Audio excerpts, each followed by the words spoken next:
Приветствую, друзья! Посвятим этот выпуск сегодня организованным преступным группам, имеющим ядро своего образования и удержания уверенных внутренних связей за счет так называемого фактора идентичности, как этническое объединение. Этнобанды, так называемые, которые довольно сложные к расследованию, к уничтожению правоохранительной системы. Давайте рассмотрим, наверное, такое бандформирование, о котором многие, скорее всего, слышали. Это как банды, основанные на чеченском происхождении. Вот этому и уделим внимание, по крайней мере, тем бандам, тем их присутствию тому, которое находится на территории Европы, Берлин, Гамбург. Ну и давайте пройдемся. Не забудьте подписаться на канал, поставьте колокольчик, чтобы не пропускать другие рассмотрения и разбирательства. А я со своей стороны приступаю. Чеченские группировки в Берлине и Гамбурге – это не классическая мафия с четкой вертикалью, а плотная сеть этнических криминальных команд, которые за 10-15 лет превратились из силового ресурса для других в самостоятельных игроков на рынках вымогательства и наркоторговли. Немецкие силовики отдельно отмечают, что речь идет о небольшой части диаспоры, но именно эти сети сегодня входят в число самых конфликтных и быстро адаптирующихся структур организованной преступности в Северной Германии. Зарождение чеченского криминала в Германии – следствие нескольких волн миграции из Чечни после войн и репрессий, когда в страну попало большое количество молодых мужчин с боевым опытом, слабой интеграцией и тесными горизонтальными связями внутри диаспоры. Сначала такие выходцы работали мускулами, что называется, для уже существовавших русскоязычных и арабских кланов. Выбивание долгов, силовое сопровождение сделок, давление на конкурентов. По мере накопления денег и репутации часть этих команд начала действовать автономно, опираясь на землячество и связи с криминальной средой в России и других странах ЕС. Внутри чеченских ОПГ в Германии нет одной семьи или крестного отца, скорее несколько узловых фигур, вокруг которых строятся доверительные сети. Авторитет держится на сочетании репутации, родственных или земляческих линий, боевого прошлого, религиозного статуса и доступа к международным каналам. Есть неформальные координаторы, операционное ядро. Это люди, которые отвечают за сделки, логистику, контакты и периферия, молодежь и сочувствующие, которых подключают под задачи от силового давления до курьерских функций.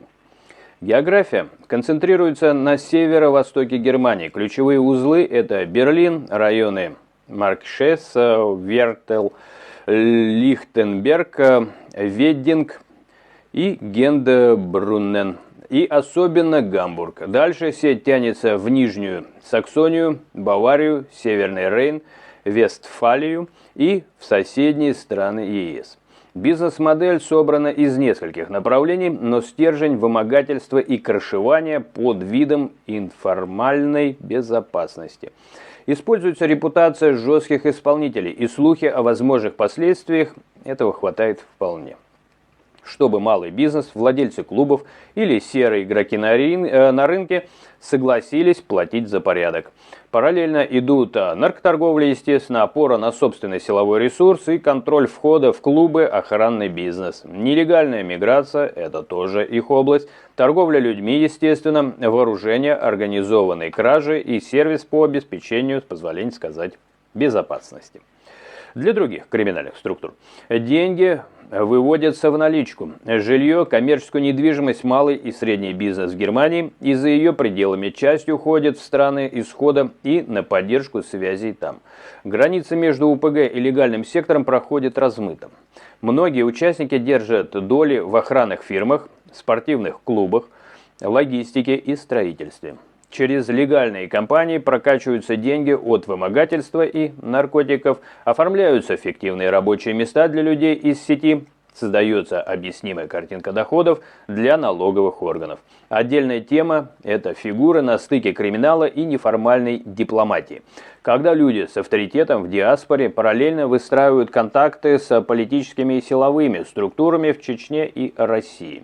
Для немецких спецслужб это выглядит как пересечение организованной преступности с парадипломатией. Один и тот же человек может быть и посредником, и переговорщиком, и бенефициаром криминальных потоков.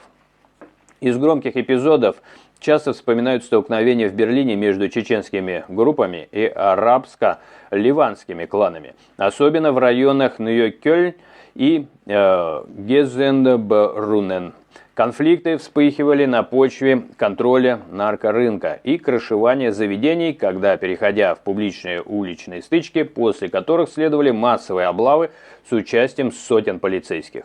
В медиа также обсуждались эпизоды, когда чеченские команды использовались как наемная силовая бригада в конфликтах между другими этническими кланами, что укрепляло их репутацию как боевого актива на рынке криминальных услуг.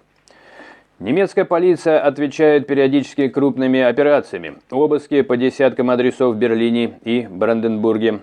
Аресты, изъятие оружия и наркотиков. В Берлине создана отдельная следственная группа по организованной преступности с участием выходцев из бывшего СССР, в фокусе которой и чеченские сети.